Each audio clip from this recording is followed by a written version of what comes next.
وقضى ربك ألا تعبدوا إلا إياه وبالوالدين إحسانا إما يبلغن عندك الكبر أحدهما أو كلاهما فلا تقل لهما أف ولا تنهرهما وقل لهما قولا كريما। যখন পিতামাতার দুইজন অথবা দুইজনের কোনো একজন যখন বৃদ্ধ অবস্থায় উপনীত হয়, তখন তাদেরকে এমন কোনো কথা বলো না যাতে তারা কষ্ট পায়। উফ শব্দ ব্যবহার করে। আমরা উফ কখন ব্যবহার করি? যখন রাস্তা দিয়ে হেঁটে যাচ্ছি, উষ্টা খেলাম, প্রচন্ড আঘাত পেলাম পায়ে, তখনই আমরা উফ শব্দ ব্যবহার করি। মহান রব্বুল আলামিন পবিত্র কোরআনে বলেন যে এমন আচরণ করবে না তোমার পিতামাতা যাতে তারা উফ শব্দ ব্যবহার করে। ওয়ালা তানহারহুমা, এবং তাদেরকে ধমক দিবে। আমরা আমাদের সমাজে অনেক কিছু দেখতে পাই। যখন দেখি বাবা অথবা যখন বৃদ্ধ হয়ে যায়, বাবা যখন চোখে দেখে না, কানে শোনে না, সন্তানের কাছে বারবার জানতে চায় বাবার এটাকে, একবার উত্তর দেয়, দ্বিতীয়বার উত্তর দেয়, তৃতীয়বার উত্তর দেয়, বাবা তো কানে শুনে না, যেই জন্য বারবার প্রশ্ন করে। এক সময় গিয়া সন্তান তার বাবাকে বলে ওঠে, বাবা গো তুমি কি এটা দেখো না, তুমি বুইরা এগুলো জিজ্ঞেস করো কেন? ধমক দেয়। অথচ এই সন্তান যখন ছোট ছিল,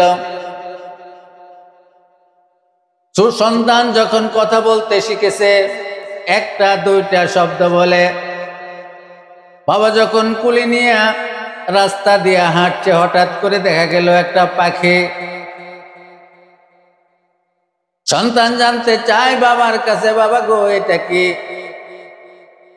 বাবা বলে এটা কবুতর। আবার জিজ্ঞেস করে, বাবা এটা কি? আবার উত্তর দে কবুতর। আবার জিজ্ঞেস করে, বাবা এটা কি? বাবা হাসি মুখে বলে, বাবা কবুতর কবুতর। আবার জিজ্ঞেস করে, আবারও বলে। বাসায় এসে বলে, এই শুনছো, তোমার ছেলে না আজকে আমাকে বারবার একটা প্রশ্ন করেছিল, কবুতর কবুতর। আমার কাছে যে কি খুশি লাগছে। অথচ দেখেন এই সন্তান তখন ছোট, তখন বাবা কতই না তার একটি কথা শোনার জন্য অস্থির। অথচ সেই বাবা যখন বৃদ্ধ, তখন তার সন্তান তার বাবার কথা শুনতে রাজি নয়। তাই বলছি, আল্লাহ তাআলা এটাই বলে দিয়েছেন, ওয়ালা তানহারহুমা, সাবধান, তোমরা পিতামাতাকে কখনো গালি দিও না এবং তাদেরকে ধমক দিও না। তাদেরকে ধমক দিও, বরং কি করো? ওয়াখফিজ লাহুমা জানাহাজ-যুল্লি মিনার রাহমাহ, বরং তাদের সাথে তোমরা কথা বলো বিনয় বিনম্র ভাবে, এবং তোমার দয়ার হাতকে তাদের জন্য সম্প্রসারিত করে দাও। ওয়াখফিজ লাহুমা জানাহাজ-যুল্লি মিনার রাহমাহ وقل رب ارحمهما كما ربياني صغيرا।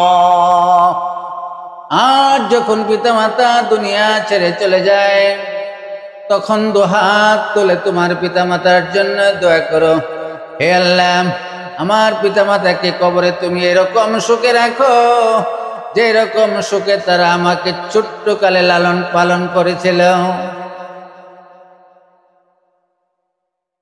আমরা সেই সন্তান পিতামাতার অতীতের আমাদের প্রতি তারা যা করেছে সব বলে যায়, অথচ এইগুলো করা একেবারেই ঠিক নয়, যা আল্লাহ রাব্বুল আলামিন পবিত্র কোরআনে স্পষ্টভাবে বলে দিয়েছেন। অথচ সন্তানরা পিতামাতার কথা শুনে না, তাদের অবাধ্য হয়ে যায়। হযরত ইসমাঈল আলাইহিস সালাতু ওয়াস সালাম তার পিতার কথা অনুযায়ী তার স্ত্রীকে তালাক দিয়েছিলেন, আর বর্তমানে সন্তান তার স্ত্রীর কথায় তার পিতা মাতাকে পরিত্যাগ, এটাই হলো বর্তমান অবস্থা। তাই বলছি, যাদের পিতা মাতা আছে অবশ্যই তাদেরকে আপনারা ভালো ব্যবহার করবেন, তাদের সাথে ভালো ব্যবহার করবেন, তারাই আপনার জান্নাত, তারাই আপনার জাহান্নাম।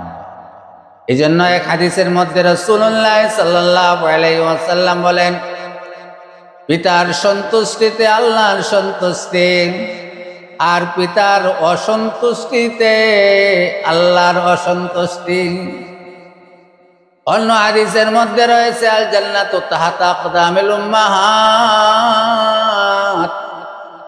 জান্নাত হলো মায়ের পদতলে।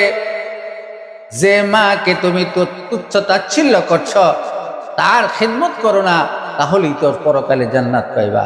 আর যদি তার খিদমত না করো, তাহলে কিন্তু জান্নাত পাওয়া অনেক কঠিন। সে যদি তোমার জন্য দুহাত তোলে, আল্লাহর কাছে বদদোয়া করে, তাহলে হে বান্দা, কোনো উপায় নাই, কোনো উপায় নাই।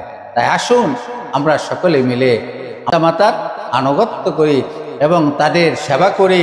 তাদেরকে অবশ্য বৃদ্ধাশ্রমে পাঠাবো না, তাদেরকে যতদিন পাই ততদিন তাদের খিদমত করব।